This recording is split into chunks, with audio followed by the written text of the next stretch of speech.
Okay.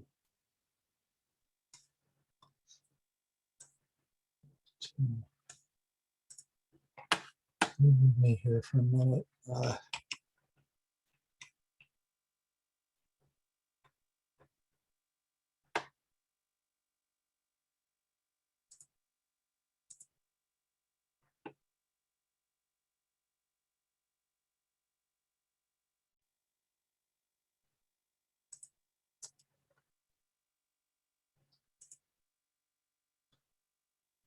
This is what the problem is.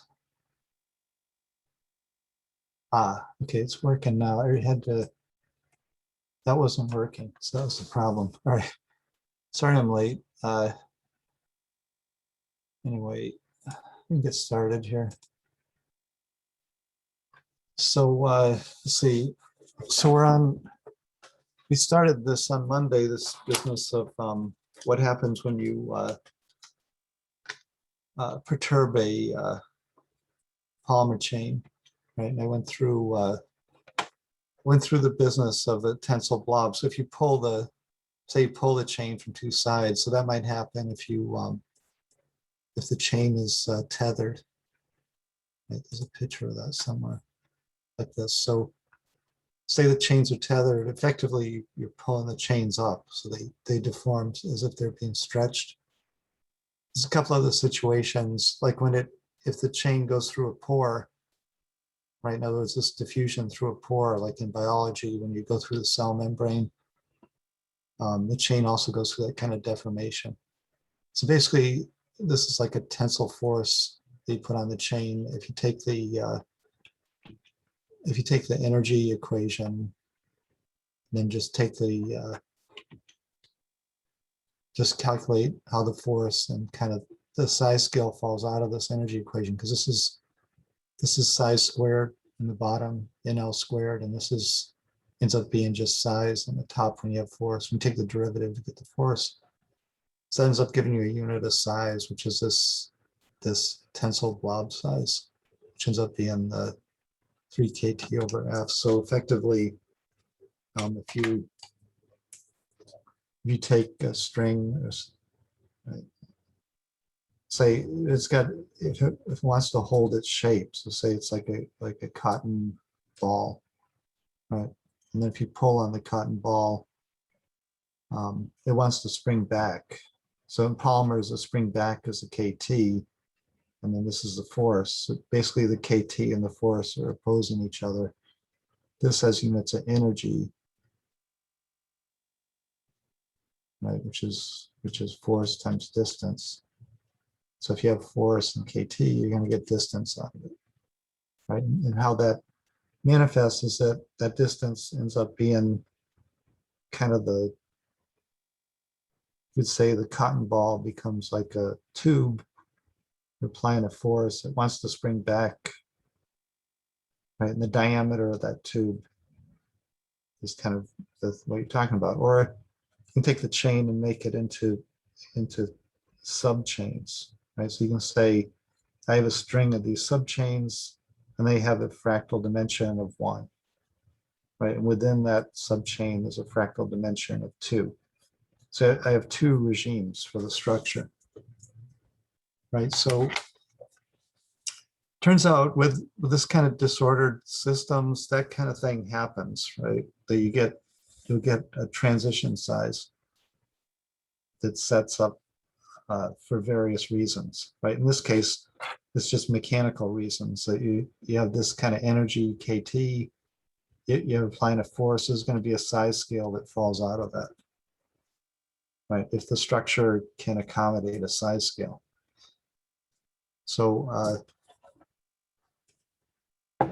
other systems show that kind of behavior, like say you have, so you can see it's say you have a cotton ball, it would work with a cotton ball, it works with a polymer chain, right? And then you can say, well, how's the overall size of the polymer chain change as this happens? So if you say that size scale is 3 kT over the force, and then I say like the size of the chain is going to be kind of the distance of it.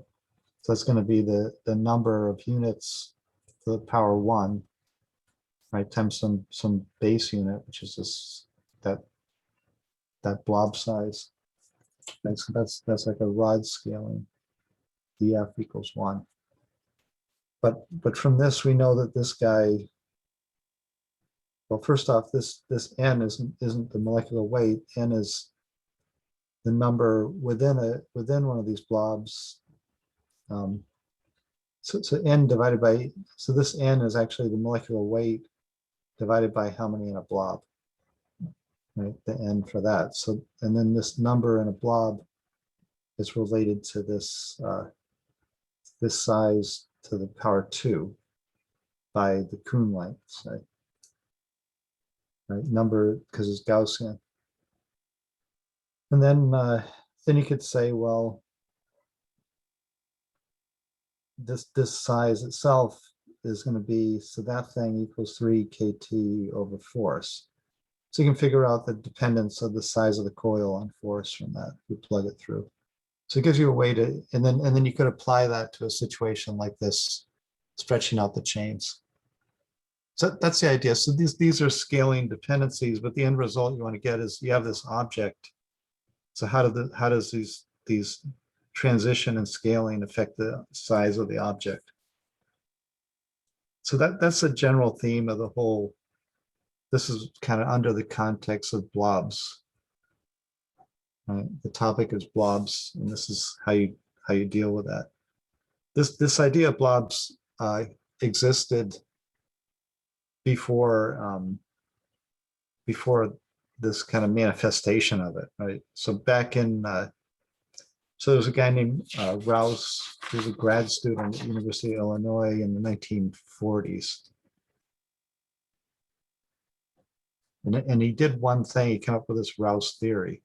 And the Rouse theory said that he took the chain, right, and he broke the chain into small pieces. This looks familiar. But the difference is that each piece would have a spring constant.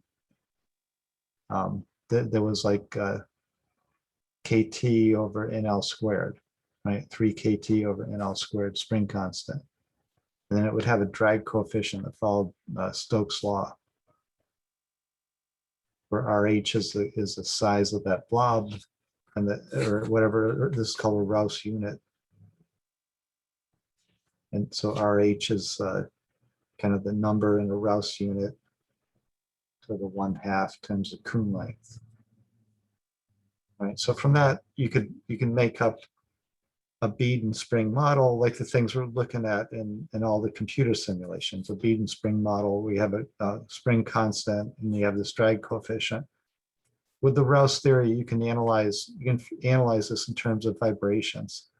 So we'll talk about that later on. So you take that bead and spring model and you say you have a harmonic oscillator. So you can get a relaxation time for each of these, and then you can get the Rouse time for the relaxation for viscoelastic flow. Right. So that was kind of like 1940-ish. And Rouse got his PhD and then he disappeared. Like, I don't know where he went. Like he came up and he has this theory, and it's a basic theory for polymer flow. And then he's gone. And also this idea of taking subunits then becomes adopted to this blob thing. So it's directly related to it, except in this case, the chain itself has the same scaling as the blob. So there's no transition in this. Whereas in the Pincus's tensile blob, there's a transition in the scaling. So there's a point where you don't perturb it at smaller scales. You perturb it at a larger scale. Another way to look at that is at larger scales, that force has a lever arm, and the lever arm is much larger at large scale, so there's more of an impact of that force at large scale. At small scale, the lever arm's smaller, so there's less impact. Right. So it's kind of like you can look at this in terms of mechanics. So there's a variety of ways to kind of look at that tensile blob. It turns out it's this really simple idea, but it basically it's got a lot of applications. Like this kind of idea of grafting chains to surfaces is a popular item. Like that's something that people do all the time to compatibilize or for various reasons. So So another place you see this is if, say, you have nanoparticles, right? And then say they're in a matrix where they're immiscible. So they tend to cluster, right? So nanoparticles would tend to cluster. Right? So you get these kind of dense clusters, right? So you could say that if it's kinetically stuck like this, then basically you have this regime at some size scales. You have a small size scale where you have these clusters, and the df of that's probably going to be 3, or it'll be like some high df, like 2.8. Right, so it'll either be 3-dimensional or they'll be significantly branched if they're clusters of immiscible. Right, and then if you increase the concentration, so and you look at a larger scale, so the reason they cluster is because they have a lot of surface area. But once they make a big thing, they have less surface area. So that means there's less tendency for them to cluster. So at that point, they can form kind of a network, right? So due to the surface area change, you can get a transition from df equals 3 to df equals something like 2 or 1.8. Don't make a network of an aggregate, right? So that's very similar to what's called a thermal blob in polymers. So here you have a transition in fractal dimension due to kind of mechanisms that happen at different size scales. In other words, small particles have a huge surface to volume ratio. Because of that, their interaction is going to be much more dominant. So they'll cluster. If they cluster up into a 3D object, that 3D object that they cluster into has a lower surface to volume ratio, so it's less likely to cluster. So in that case, it'll make kind of an open structure, right? And then you could go to another size scale and say this huge thing has no surface area, right? So that thing is actually going to be kind of like dilute. So you can go from locally concentrated or semi-dilute. So semi-dilute means that the things will overlap with each other. To dilute, like where they don't overlap with each other, just because of this kind of clustering of immiscible particles. So the thermal blob is similar to that. It's saying that the polymer chain, when you change the temperature, so as the temperature goes down, if it's a UCST, it becomes immiscible. So the units locally kind of cluster, but they can't cluster to 3D, so they go to df equals 2 from 5/3. Then they make a chain of these denser polymer units, right? And then the chain itself is going to be of df equals 5/3. It's going to be expanded. So something like this idea that you have particles that are immiscible. So this happens in carbon black when you mix it in with a polymer, basically a tire. So you make a tire, carbon black and polymer are not miscible, right? No matter what you do, they're immiscible. So they're nano size, they have a huge surface area, they cluster like that. And then those clusters themselves form a network that percolates across the sample. So these local clusters form at about 5% carbon black, and the percolated network forms at about 20%.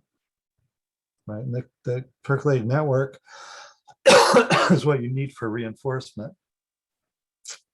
Right. So it's important to know kind of how to control that in the immiscible system. In the case of the thermal blob, the immiscibility, so you reach kind of the immiscibility limit, and then the chain wants to collapse. Right. So you have this situation. So you know that we have two conditions. One was without the excluded volume, then you have Gaussian scaling, and then when you have excluded volume, then you have expanded coil scaling. So there's excluded volume when you're not at the Gaussian state. You're over here. So that should be 5/3 dimension. But once you reach the theta condition, which is where that line is, then this excluded volume disappears because chi is 1/2, and that term drops out. Right, so this is a Flory-Kriegbaum result.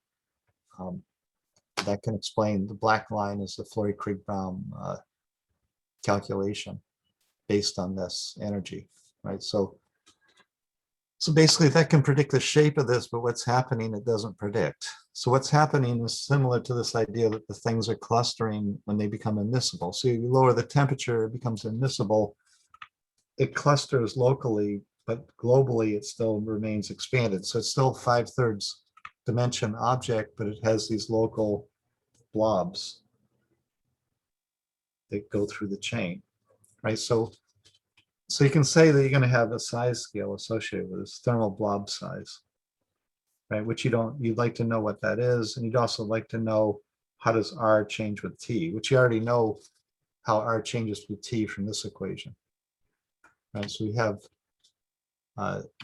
that, the R dependence of, in terms of temperature, because chi is 1 over temperature. So basically this function gives you the 1/5 power of 1 over T for the R dependence on temperature. So we know that from a Flory-Kriegbaum, it just doesn't give us any structural model. The structural model is going to be the coil is made up of an expanded coil to the 3/5 power, but the capital N is a number of these blobs, like how many blobs. So N of T is how many blobs. And each blob, so each of those is going to be the total molecular weight divided by the number in a blob, right? And this is the size of the blob. So R goes with the size of the blob. In T, the number in a blob also is related to the size of the blob because it's Gaussian when it's collapsed at the small scale, just like this phase-separated beads. So NT is going to go with that to the power 2. So then you have that to the power 2 to the power 3/5 equals R, right? So you can end up with a scaling of R in terms of just this blob size, and it's a 1/5 power here, right? And then it's the Kuhn length to the 6/5, and it's n to the 3/5, which is what you want good solvent scaling. So that doesn't really solve anything because you still have an unknown here. You have two unknowns, R and the blob size, right? But you have this Flory-Kriegbaum can save you because it's another equation with the one unknown, just R. Because chi, you can get chi, it's 1 over T, right? So you just equate those two, and then you can say, what is this blob size? If you say, what is this blob size, you can get the dependence of R on temperature, okay, which ends up being the same dependence as the Flory-Kriegbaum dependence. But you can measure this blob size. So the blob size is going to be the Kuhn length divided by 1 minus 2 times chi. Chi is 1 over T. So as temperature goes up, this goes to 0, and that goes to the blob size becomes the Kuhn length, just the Kuhn length, right? As the temperature goes down, 1 over T goes up, 1 minus that becomes smaller, so this blob size gets larger. That means that the size scale of these Gaussian collapsed coil, Gaussian dense coils, is going to increase as you decrease the temperature and approach until finally chi equals 1/2, and this guy becomes affinity, but it can only go to R, so the whole R becomes the Gaussian chain. Right, so this works conceptually, like this is a functional way to look at it, and it gives you a picture of what happens when you go through this transition, right? So that's the thermal blob, right? That's going to be and that's an analogy to this kind of bead setup, right? In other words, the beads have a high surface area, and then they cluster because they're immiscible, and the immiscible system forms an open structure because it's got less surface area, right? So similar thing happens in polymers, right? And that can be demonstrated. So if you look at, so the way to look at this is you can't see this in a microscope, right? Because it's kind of like a continuous transition. So you look at it in scattering. So you know if you do like log of intensity versus log of Q. So you have a power 1 for the Kuhn size, and then it's going to eventually reach the coil size where it has size R.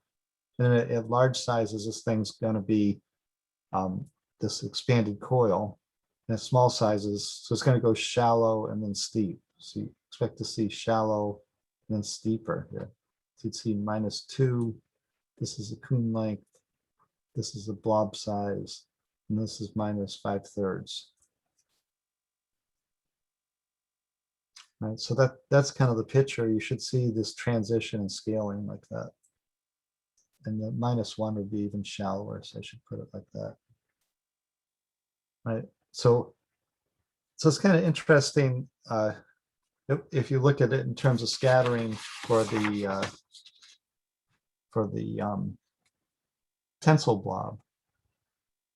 Right, so you have log intensity, log Q. So you're going to see at low scale, so you have R, then you have this power 1, right, where you've stretched it out, and then it's going to go to power, say, 2, and then it's going to go to power 1 again.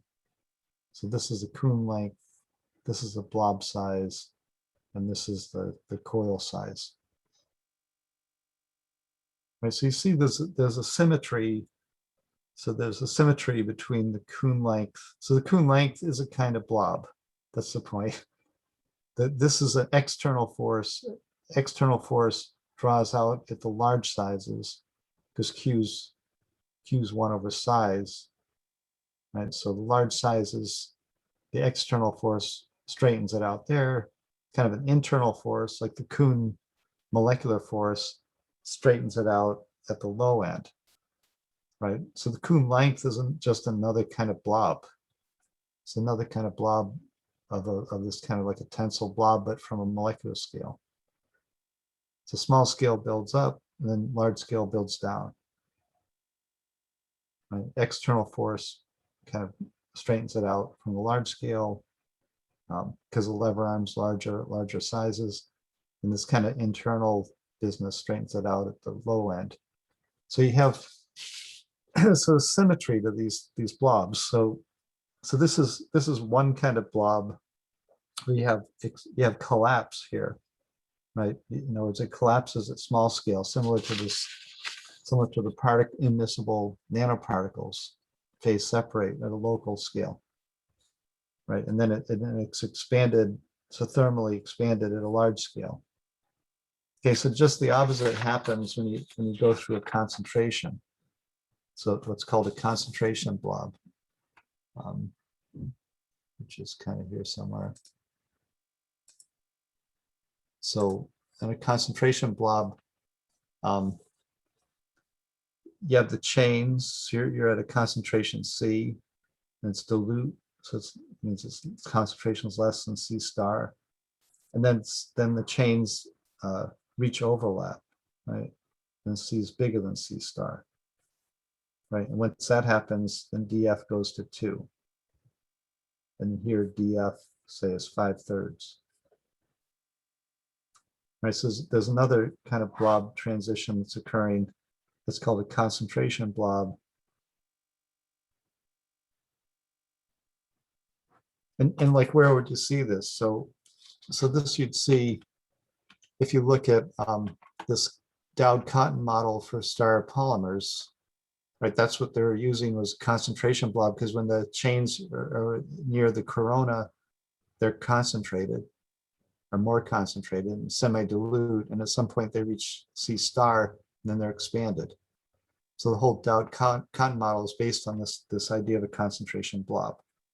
It's based on the idea that concentration gradient across the radius of a star polymer leads to changes in the conformation of the chain, so that you have Gaussian in the center and expanded coil on the outside.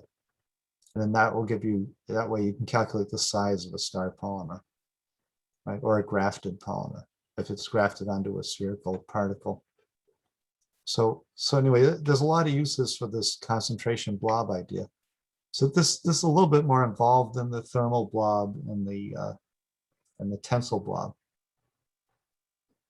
because you don't have a chi parameter here. Right, there's no chi parameter to look at. It's just this concentration. So you want to just say that the concentration isn't the units you want to use. You want to use concentration reduced by C star.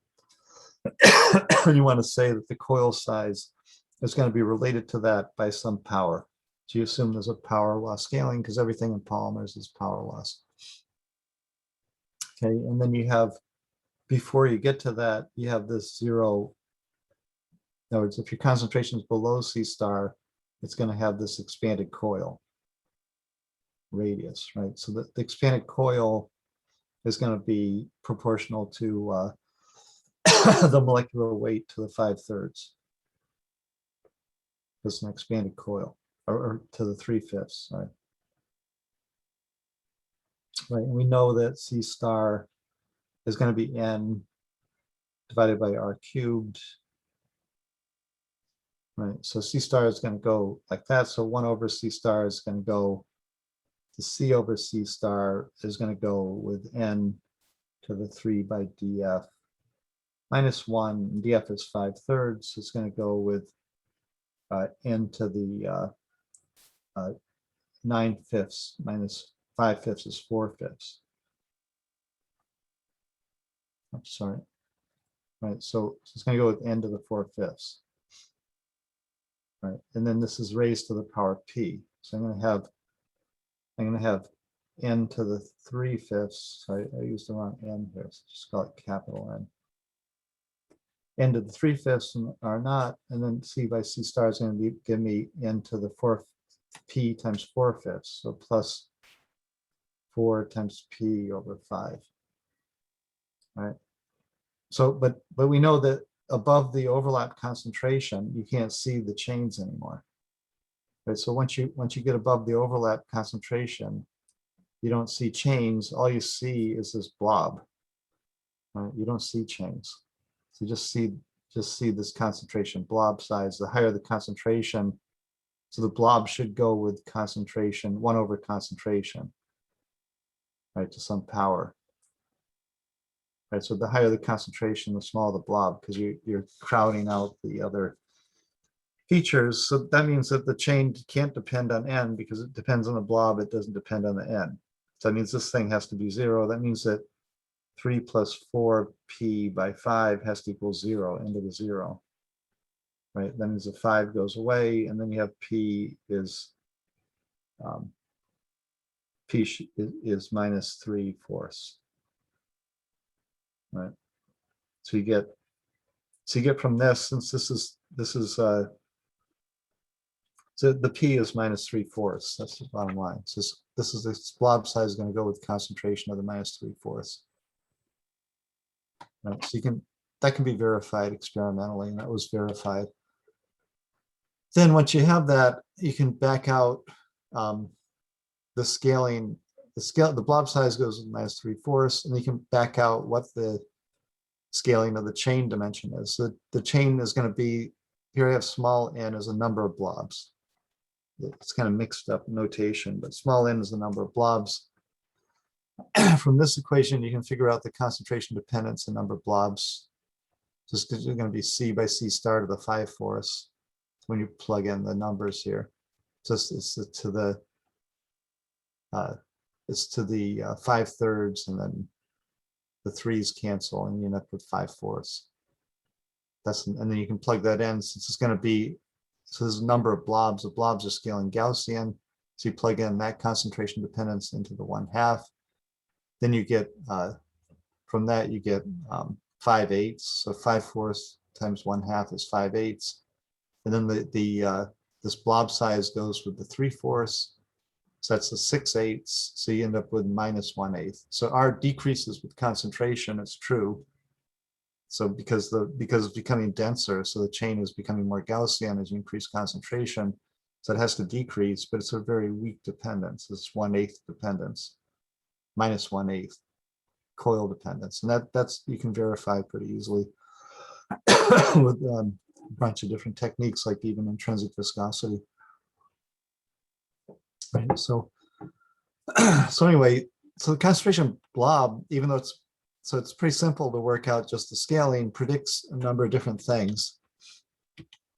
Right. So you end up with basically, then the I mean, an idea for that would be if you just said, so you could make an analogy with the concentration blob with beads also. So if you had so here you have immiscible like carbon black.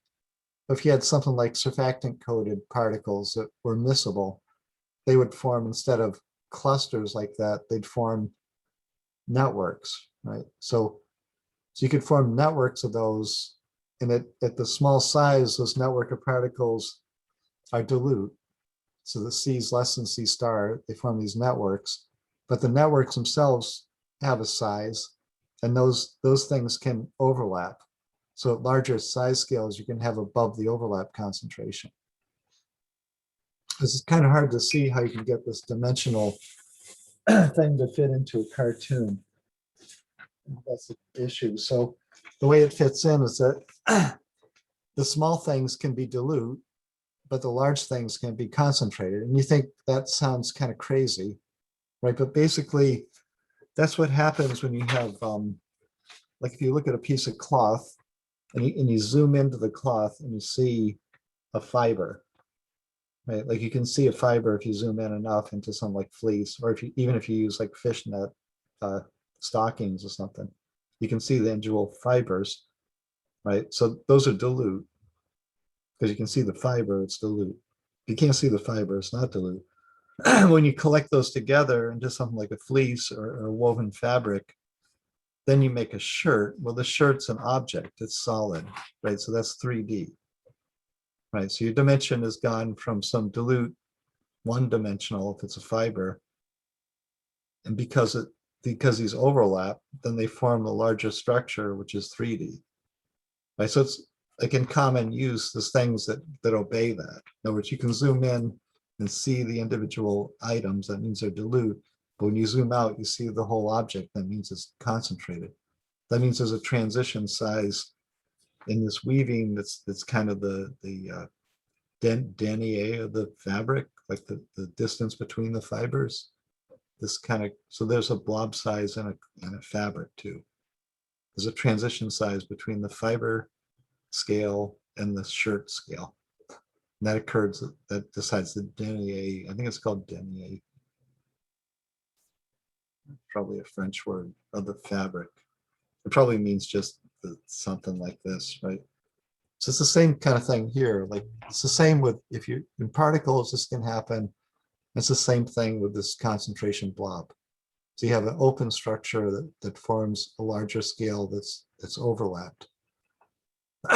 Anyway, there's concepts here that should be thought about. And there's not just one level to this. No, this is two levels, but you could do this again and again.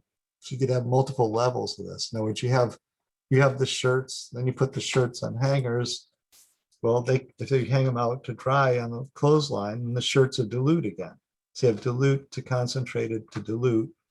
And then if you know, it's basically like eventually you get to the earth and the earth is dilute, right? The earth's floating around in space is dilute, even though it's made up of 3D solid objects that themselves can be made up of dilute things. This idea, like the dimensional features of the system change on size scale, is innate to nature, right? It's kind of a universal feature of things. But it comes out prominently in polymers because they're fractal structures across many length scales, where we're going from 5 angstrom to a micron across this.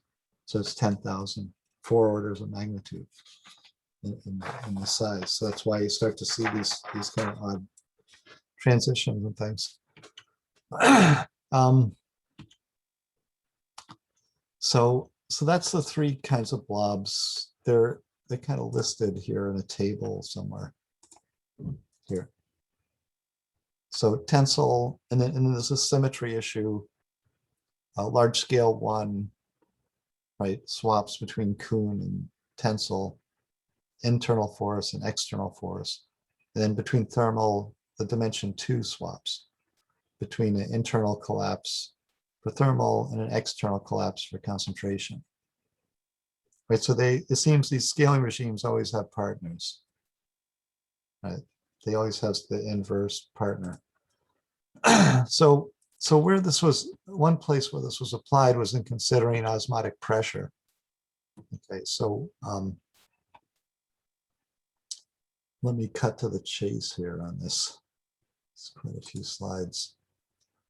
This is kind of the issue here. So this is osmotic pressure. I think I went through before what osmotic pressure was, right? So basically, if you take a solvent, and then you take colloidal particles. It could be polymers, it could be something else. You can count up those particles. They move around with KT. If they're smaller than a micron, then they're gonna generate a pressure because they bounce against the walls. That's called the osmotic pressure. So that's a real pressure. In other words, you can have a semi-permeable membrane, have salt water and fresh water, and the salt water will draw the fresh water in to try to dilute these, and they'll rise up, and then you have a headspace of this. It's a pressure, right? So this is a real pressure. You can measure it. It's also like how you swell if you go into water. That's why you can't drink distilled water, right? Because you'll swell up because you got salt in your cells. It'll try to dilute it and you'll blow up. Right? So it's better to drink water that's got some salt in it. Right? That's kind of the idea. Or swimming in the ocean is another thing. But anyway, so that osmotic pressure, this would be like an ideal gas law if you want to have interactions and you do a viral expansion of that. And then that viral expansion, if you're talking about concentration in terms of mass per volume, looks like this. And in that case, this B2 is a volume. It's like an excluded volume. Okay, B2 becomes like a volume of exclusion for the particles. It's kind of the size of the particles, right? And normally, this is looked at this way in terms of mole fraction. This is mole fraction. That's usually done with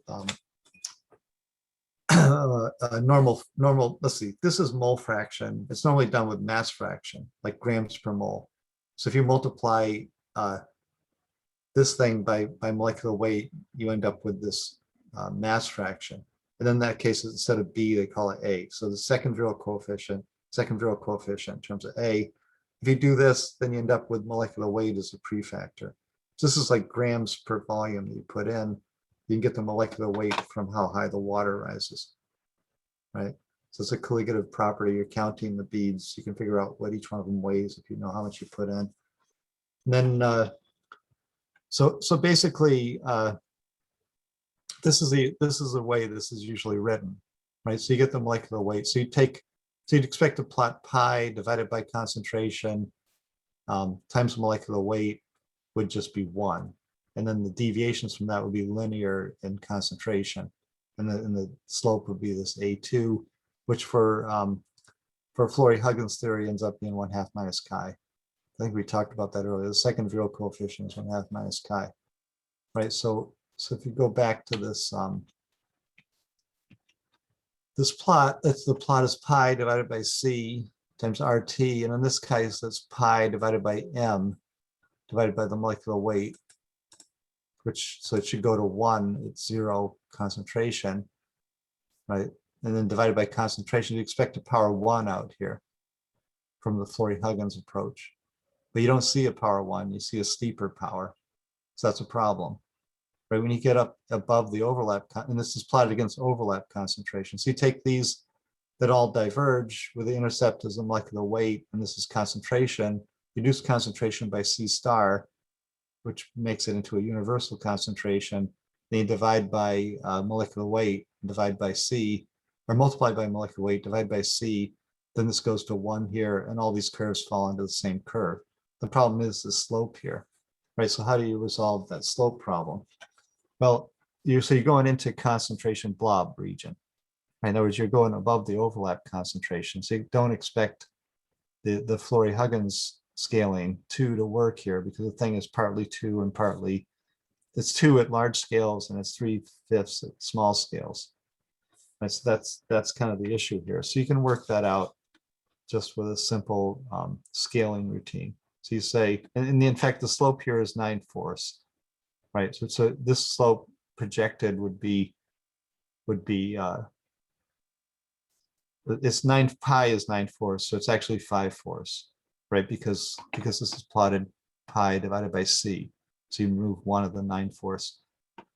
So anyway, you say that the osmotic pressure depends on concentration by c star to this power p.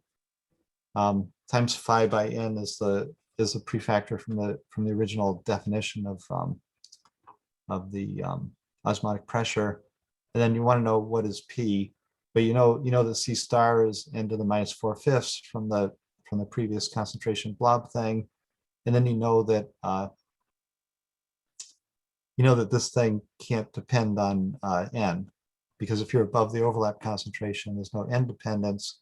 So you can solve for p because you have n here. You can figure out, and you know the n dependence is C star. C doesn't have an n dependence. So you can just solve for what p is. And if you do that, you get 5/4, which is exactly the prediction is here. Right, and it matches up. This work was done in Cincinnati by a group at Procter & Gamble. The Sal Noda was the lead on it. He's now retired, but basically this is Cincinnati work applying this blob theory to demonstrate it with osmotic pressure. It's one of the major demonstrations of this business. So that's kind of the blob stuff in a nutshell. There's a lot more to it. Like you can derive this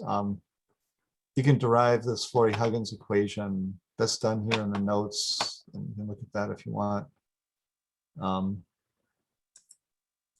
It's kind of spelled out there. I'm not going to go through it. And that's kind of it, I think. So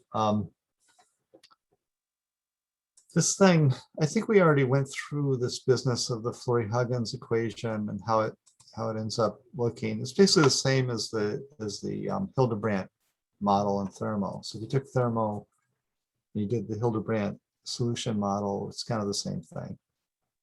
Right? You have this enthalpic part and this entropic mixing part for the Flory-Huggins equation. This is mixing two polymers, polymer A, polymer B. They're the same molecular weights. It's called symmetric.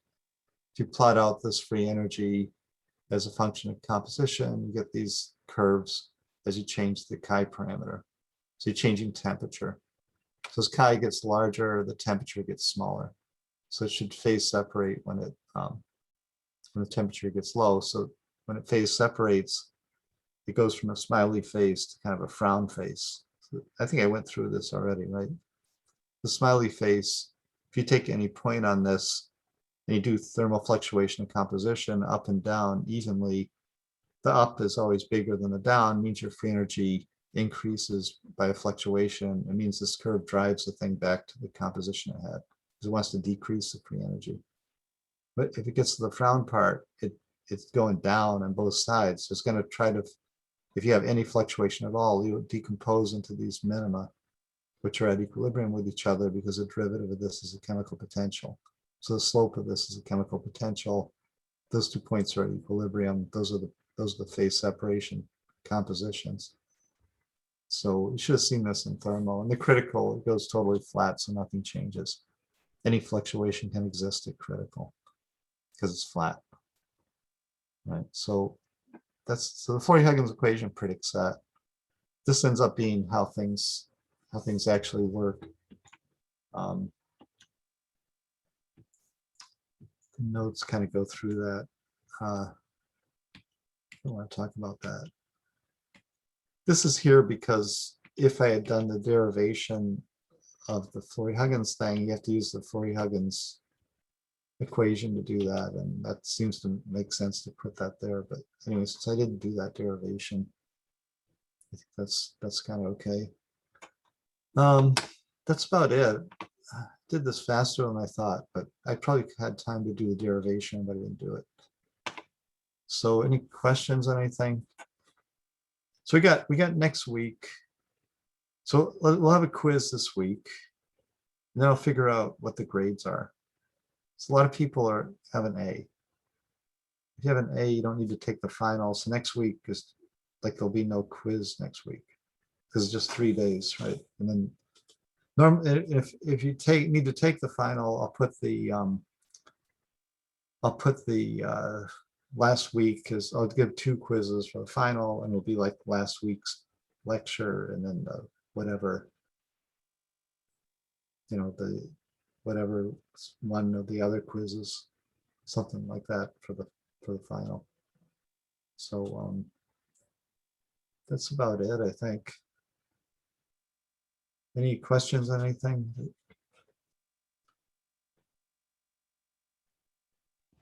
I have one question. I know you said that if you have an A, then you don't need to take the final. Is that looking at for undergraduates an 80 or above, or does it need to Yeah. be a strict 90 or above No, an to 80. count?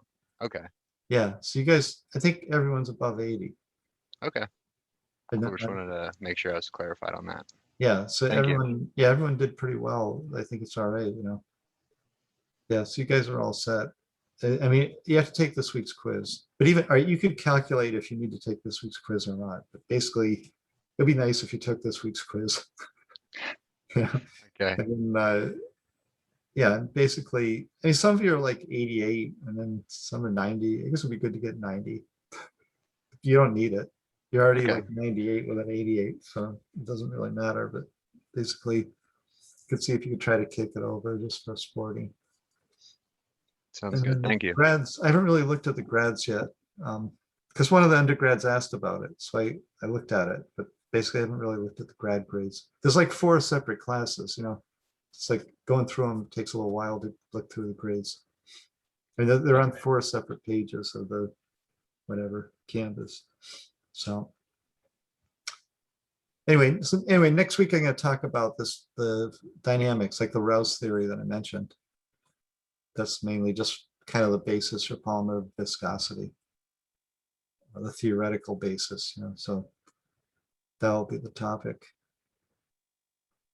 So why don't we quit there? There's no other questions. Just to be clear, we have class through Wednesday, right? Because I Yeah, saw the UC's finals week's kind of weird because it starts on like Thursday, I think, of the yeah, next week. yeah. So we got 2 classes next week, Excellent. and then the Thank you. final. Yeah, so the final. So the last week's quiz, there'll be no quiz like Thursday because that's finals week. So it'll just be like if you have to take the final. I mean, I'll send the quiz out. You can look at it, but basically you don't need to do it. And then it'll be the final, right? So, but I don't know if no one takes the final. Maybe I won't send out a final because I'm not sure if anyone needs it. I haven't really looked. I know the one person taking it in Yuxin was close, like right borderline. So she definitely needs to do the next week's quiz, and then I'll see how it goes. But the other people, I think, are in pretty good shape. I mean, she was working on her own, so it's like not really exactly fair, but it's a separate class too. So anyway, so that's kind of how I think it'll work out okay. So yeah, next week I'm going to talk about the rheology stuff. That's it. And I think it's probably worth looking at it to fill it out, you know. But anyway, so I'll see you guys later. Thanks.